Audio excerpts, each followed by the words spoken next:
ஜெயா டிவியின் நேர்முகம் நிகழ்ச்சியில் உங்களை இன்று மீண்டும் சந்திப்பதில் மிகுந்த மகிழ்ச்சி.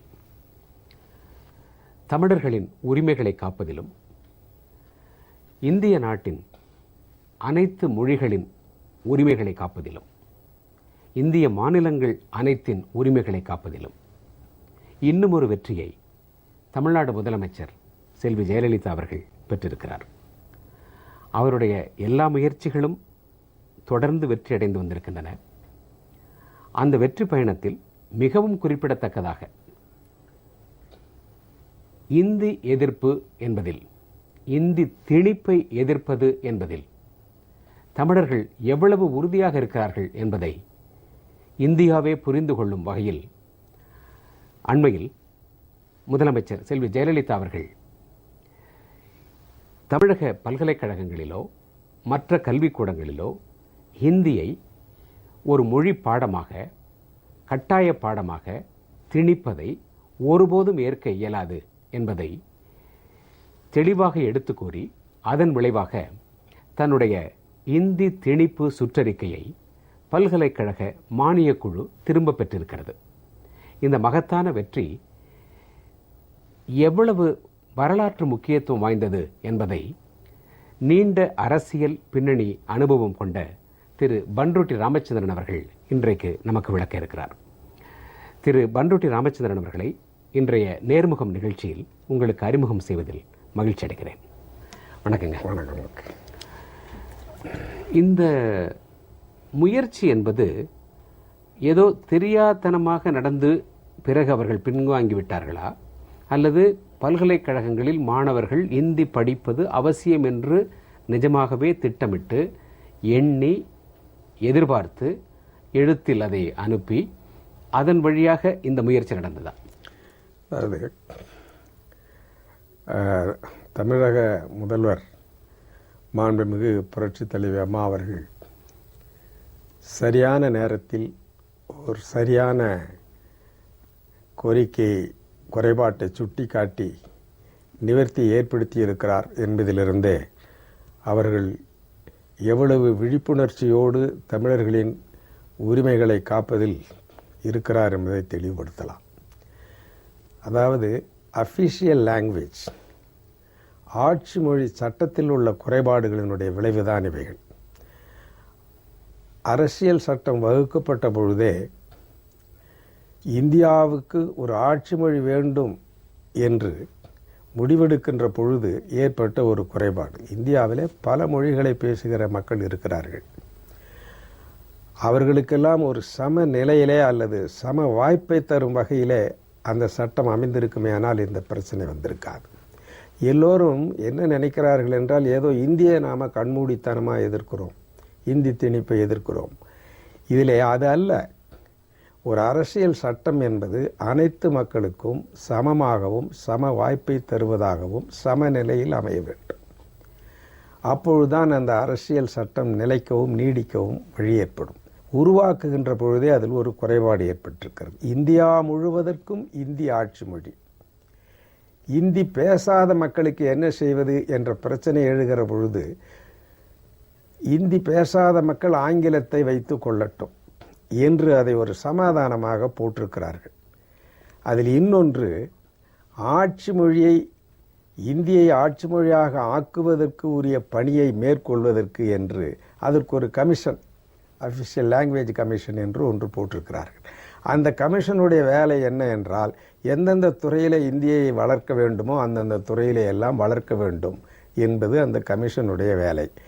ஆகவே அவர்கள் பரிந்துரையின்படி அவ்வப்பொழுது என்ன செய்கிறார்கள், இன்று கல்வித்துறையில் அல்லது சட்டத்துறையில் அல்லது மற்ற துறைகளில் எந்த அளவுக்கு இந்தி வளர்ந்திருக்கிறது, இன்னும் அதை இந்தியை வளர்க்க வேண்டும் என்கின்ற முனைப்பிலே அவர்கள் ஈடுபடுகிறார்கள்.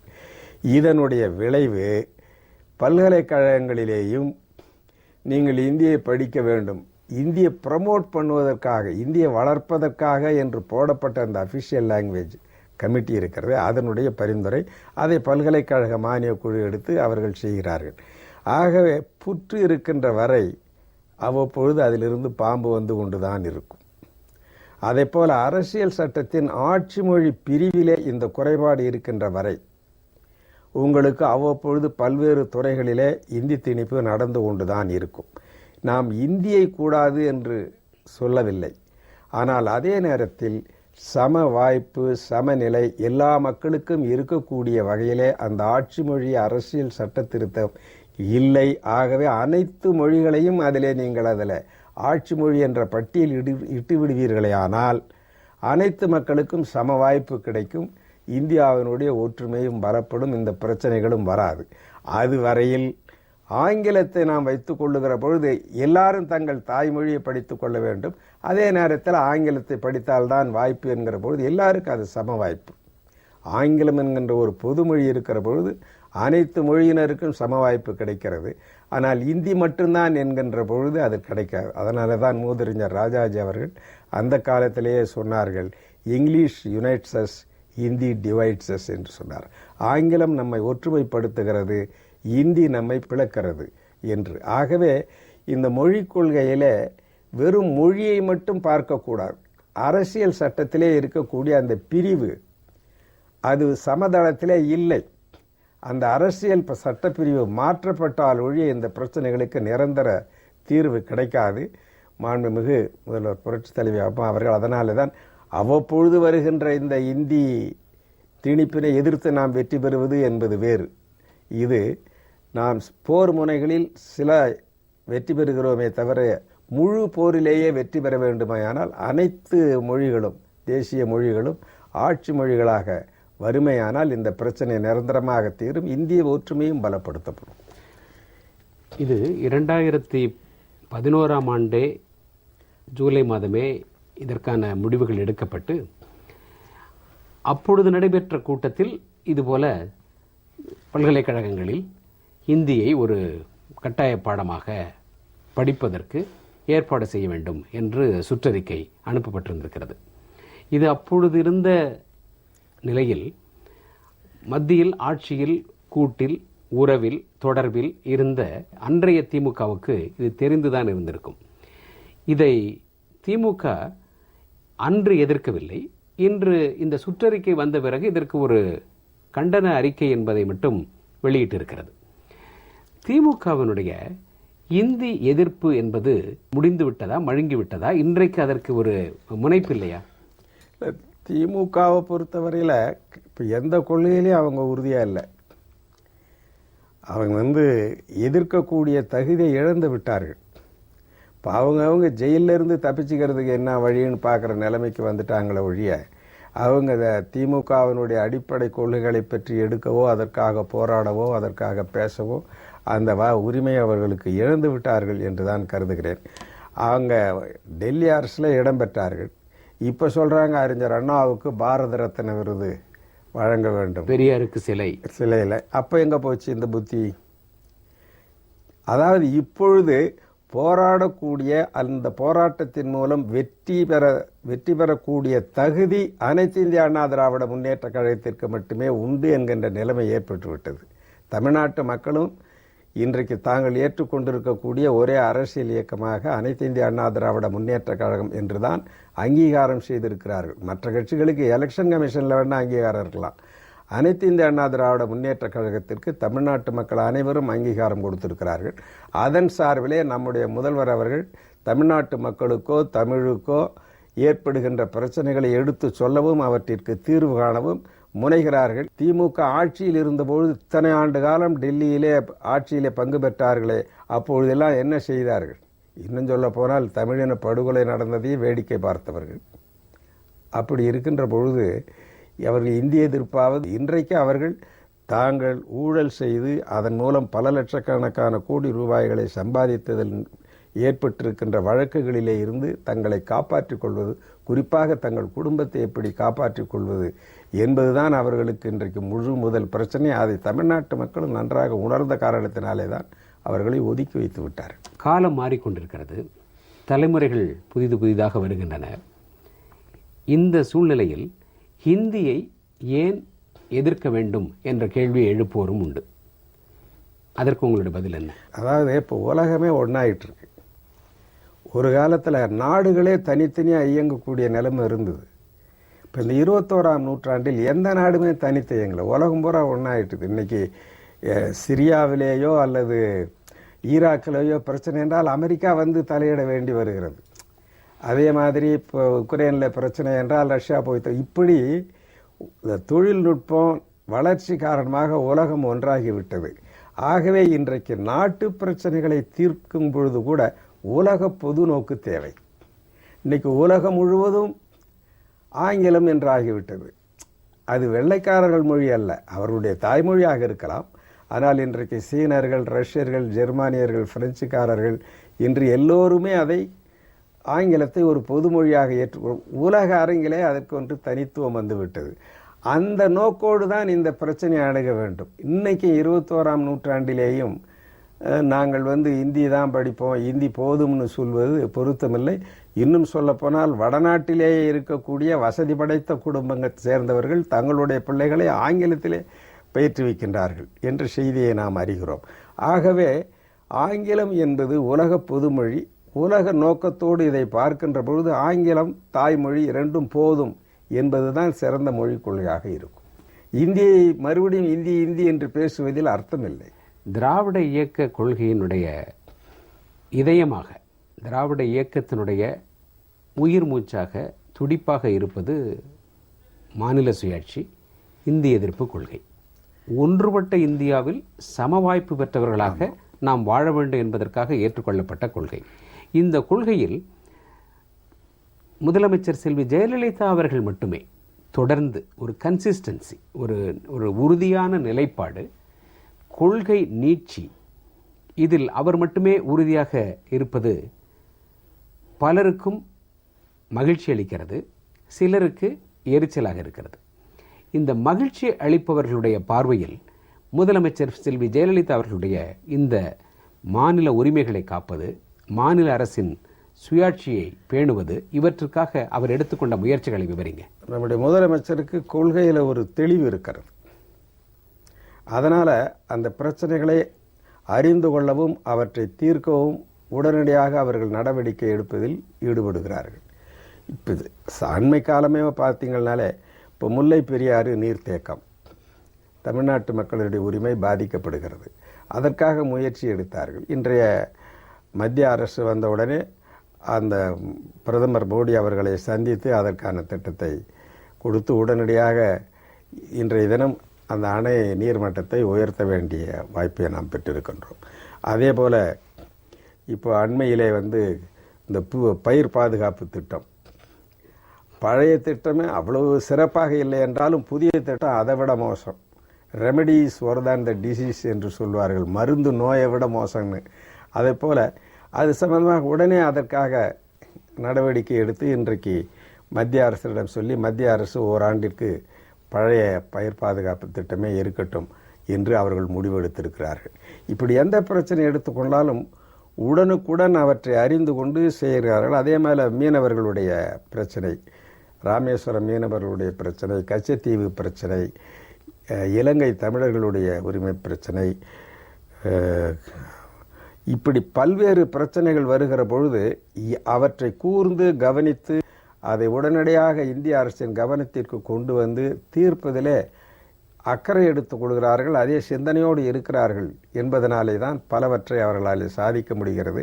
மற்றவர்களாலே அதை நீங்கள் சொன்ன மாதிரி மற்றவர்களுக்கு எரிச்சல் அல்ல, மற்றவர்களுக்கு அதிர்ச்சியே ஏற்பட்டிருக்கிறது. பெரும்பான்மையான மக்களுக்கு மகிழ்ச்சி என்றால் எதிர்முகாமிலே இருக்கின்றவர்களுக்கு அதிர்ச்சி. இருப்பதை வைத்து சிறப்பாக செயல்பட வேண்டும் என்கின்ற நோக்கத்தோடு நம்முடைய முதல்வர் அவர்கள் செயல்படுவதனால் இவைகள் எல்லாம் இன்றைக்கு காப்பாற்றப்படுகின்றன.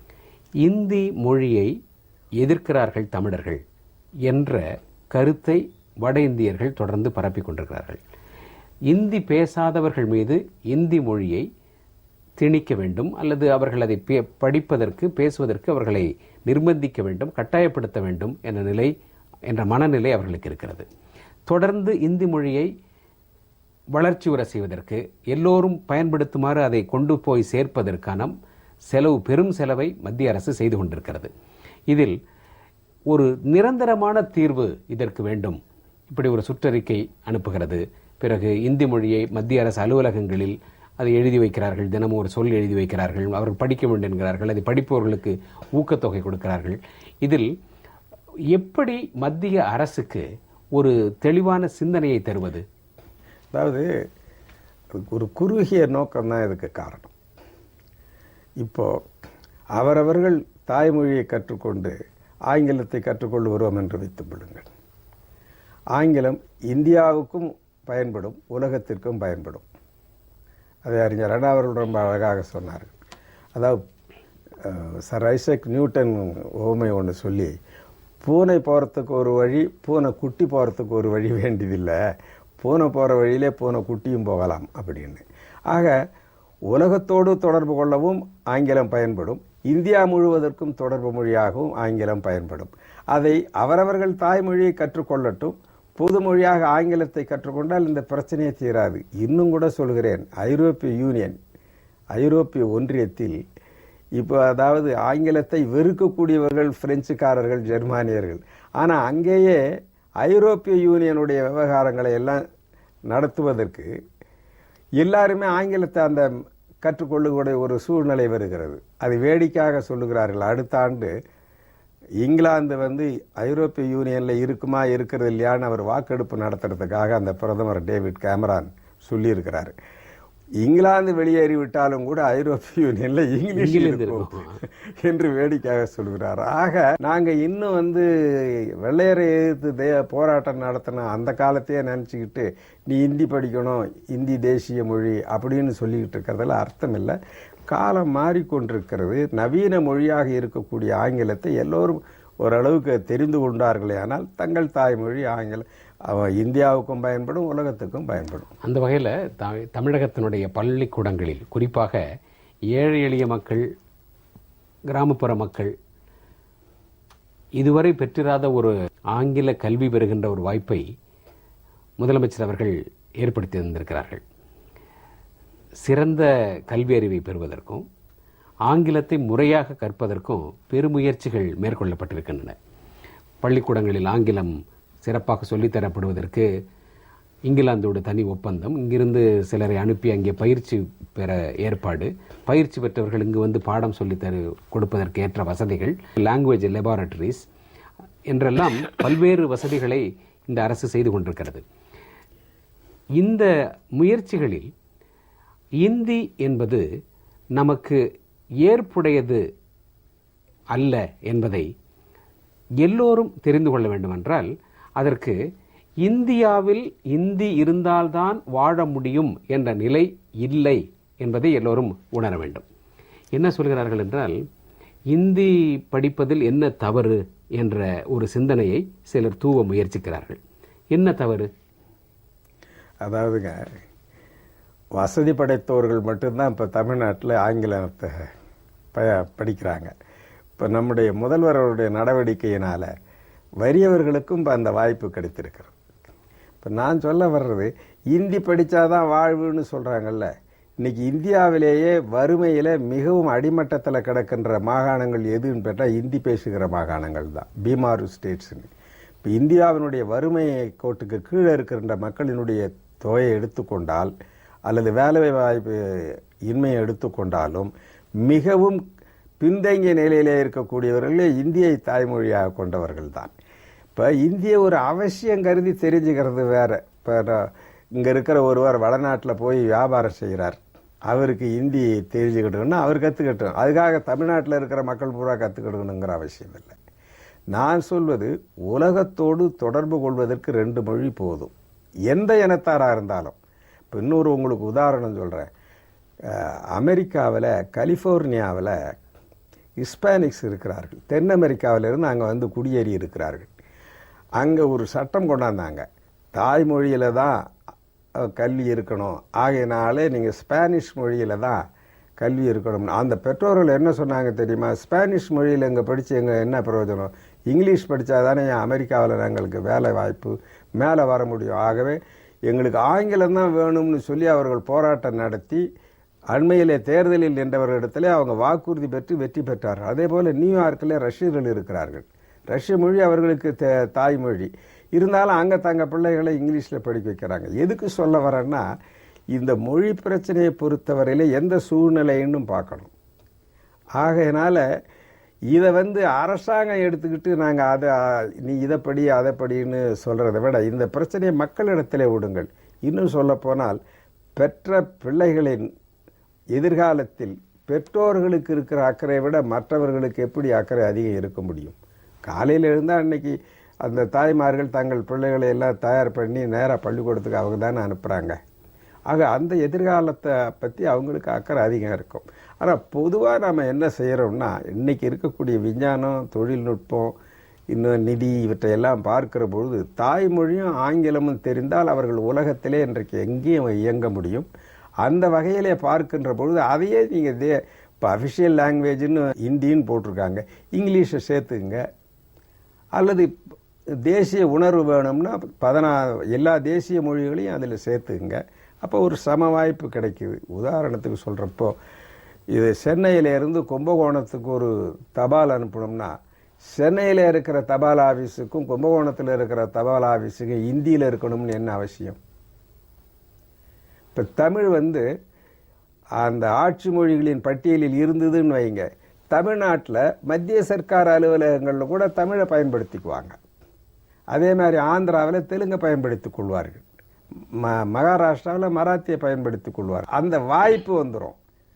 இந்த 15 மொழி எல்லாரும் படிக்கணும்னு இல்லை, அவங்கவுங்க பகுதியில் பயன்படுத்திக் கொள்வதற்கான வாய்ப்பு எப்போ கிடைக்கும் என்றால் அங்கே இயங்குகின்ற மத்திய சர்க்கார் அலுவலகங்கள் அதை பயன்படுத்தி கொள்ளுகின்ற அதிகாரத்தை நீங்கள் ஆட்சி மொழி சட்ட திருத்தத்தின் மூலம்தான் தர முடியும். தேவையில்லாமல் உதாரணத்துக்கு இங்கே இந்தியாவில் ஒவ்வொரு மாநிலமும் பல கோடி மக்களை கொண்டது. இப்போ இங்கே நம்ம தமிழ்நாட்டில் 7.5-8 கோடி மக்கள் இருக்கோம். எல்லாரும் என்னத்துக்கு ஹிந்தி படிக்கணும்? எல்லாரும் ஹிந்தி படிச்சுட்டு நம்ம என்ன வடநாட்டுக்கா போக போகிறோம்?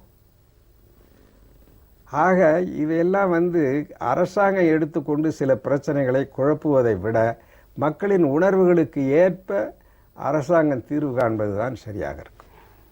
கண்மூடித்தனமாக ஒரு மொழியை எதிர்க்காமல் காரணங்களை சொல்லி அதன்